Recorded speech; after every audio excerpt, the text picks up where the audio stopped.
Di mana saya masih akan berbincang bersama dengan Mas Nafan Aji Gusta, Senior Investment Information PT Mirai Aset Sekuritas Indonesia menanti pembukaan perdagangan pada pagi hari ini. Mas Nafan, Anda katakan akan menguat terbatas, kemudian yang menjadi sentimen dari luar gitu ya, penantian data inflasi Amerika Serikat dan keputusan The Fed selanjutnya. Oke, satu saham lagi tadi yang belum kita bahas selain MNCN dan juga SCMA yang Anda rekomendasikan akumulasi, juga ada Wood. Singkat saja, kenapa harus Wood, WOOD? Oke, di sini untuk pergerakan harga sahamnya kemarin tuh mengalami suatu volume spike, kemudian juga pola candlestick kemarin yang terbentuk ialah bullish hammer candle. Untuk range support di level 740, sementara untuk target harga di level 790 ya. Kemudian 820, kemudian 840 secara bertahap begitu. Dan kemudian juga Wood ini juga berupaya untuk time to break daripada downtrend line tersebut gitu, sehingga kalau menurut saya ini juga menarik untuk dicermati. Oke, itu dia ya rekomendasi dari Mas Nafan, semuanya diakumulasi. Baik, IHSG pagi hari ini dibuka turun 0,34% di 6.618, Mas Nafan.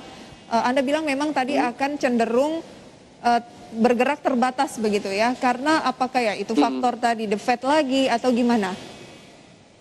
Ya, kebetulan juga untuk pergerakan IHSG pada hari ini memang mengalami pelemahan, tapi juga terdepresiasi, tidak terlalu signifikan gitu ya. Bahkan untuk secara teknikal pun juga posisi candle pun juga masih tertahan di support Fibonacci 50% dan juga dari EMA 20 gitu. Kalau misalkan jika misalkan pergerakan IHSG masih terus bertahan di level tersebut gitu, maka dari itu untuk range-nya saya perkirakan adalah di level 6.618 hingga 6.649 untuk hari Jumat. Sambil misalkan para pelaku pasar menanti berbagai sentimen tersebut yang ada, kemudian juga ditambah lagi dengan adanya faktor gagal bayar daripada Evergrande Group misalnya begitu ya. Jadi kalau misalkan jika nanti ke depannya terdapat suatu katalis positif ya, misalkan daripada kalau di domestik ya, kalau kita amati misalnya dari neraca perdagangan yang misalkan akan mengalami surplus lagi, kemudian juga diiringi dengan adanya sentimen daripada window dressing, kemudian juga dilanjutkan dengan adanya faktor January effect ya, tentunya juga diharapkan pergerakan IHSG pun juga akan mengalami rally begitu, karena semestinya juga pada Desember ini juga kinerja Target Desember ini berapa, Mas Nafan? Oke, di sini untuk level kalau dari Fibonacci misalkan andaikan pergerakan IHSG ini menembus level 6.649, maka untuk di level resisten berikutnya ialah 6.688. Kalau misalkan jika terjadi rally menembus 6.688, maka selanjutnya ialah 6.700 gitu. Sehingga ini penguatan IHSG ini, pengujian level resistance mesti dilakukan secara bertahap begitu. Oke, 6649 itu yang harus dicapai baru bisa ke 6688 dan ke 7000 ya. Oke, IHSG kita saksikan dulu ya. Data selengkapnya melemah 0,34% di 6618. Jakarta Islamic Index melemah 0,37% di 568. Kemudian LQ45 pemirsa melemah 0,7% di 945. Demikian update dari Bursa Efek Indonesia. Seperti selengkapnya bisa Anda saksikan di layar televisi Anda. Ya, mengikuti Bursa Asia ya, terkoreksi pada akhir pekan ini. Baik, dari update IHSG kita ke gainers. BABP hari ini naik sekitar 0,82% di 246. KBAG 1,18% di 86. BEHIT stagnan di posisi 64%, maksud kami di posisi 64, dan BBKP 0,64% di 314. Kemudian pemirsa top losersnya adalah BBRI turun 1,19% di 4.140, Telkom turun 1,45% di 4.090, ISA turun 4,58% di 6.250, dan ASII turun 1,25% di 5.925. Kita kembali berbincang bersama dengan Mas Nafan. Mas Nafan, jadi yang harus dicermati di awal pekan depan ataupun di pekan depan adalah keputusan tapering dari The Fed ya? Ya, itu kalau dari global begitu ya, karena biasanya sih mereka akan mengacu daripada hasil kinerja.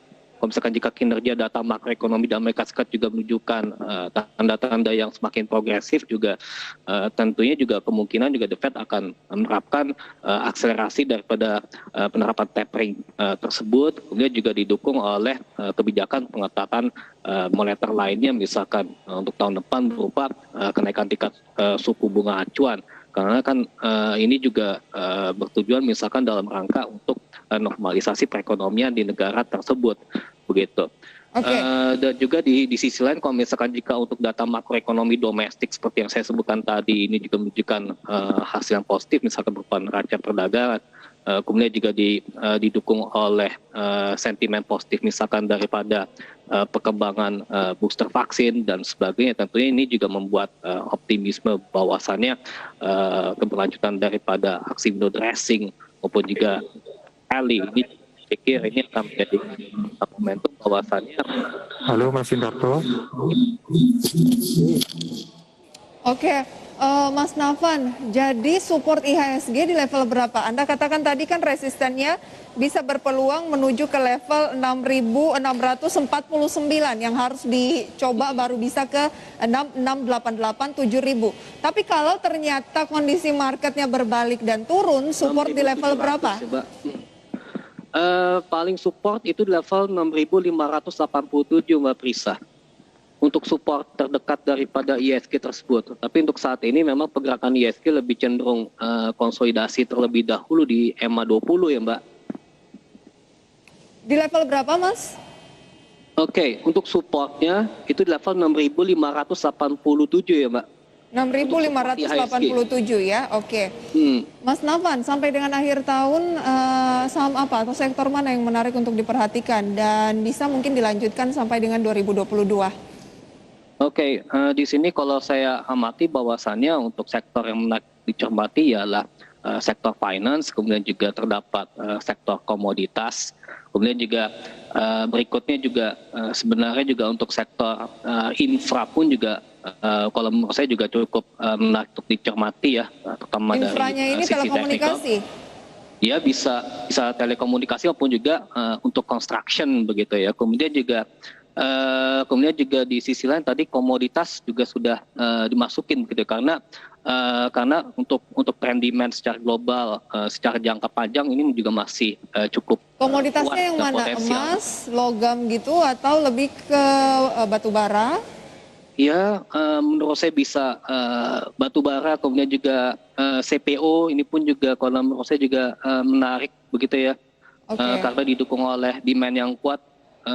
Surplus neraca perdagangan kita pun juga ini juga didukung oleh katalis positif daripada peningkatan ekspor komoditas tersebut misalnya.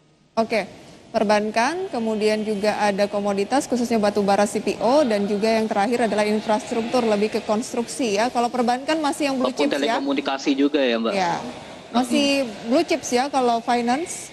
Iya, karena hal tersebut berpotensi mendorong penguatan IHSG ya tentunya. Oke. Ini big caps ini jadi motor. Masih big caps ya. Baik Mas Nafan, banyak yang ingin diperbincangkan, sayang sekali waktu kita terbatas. Terima kasih untuk kebersamaannya, rekomendasinya pagi hari ini. Sehat juga selalu untuk Anda. Ya, terima kasih Mbak Prisa. Selamat pagi. Selamat pagi.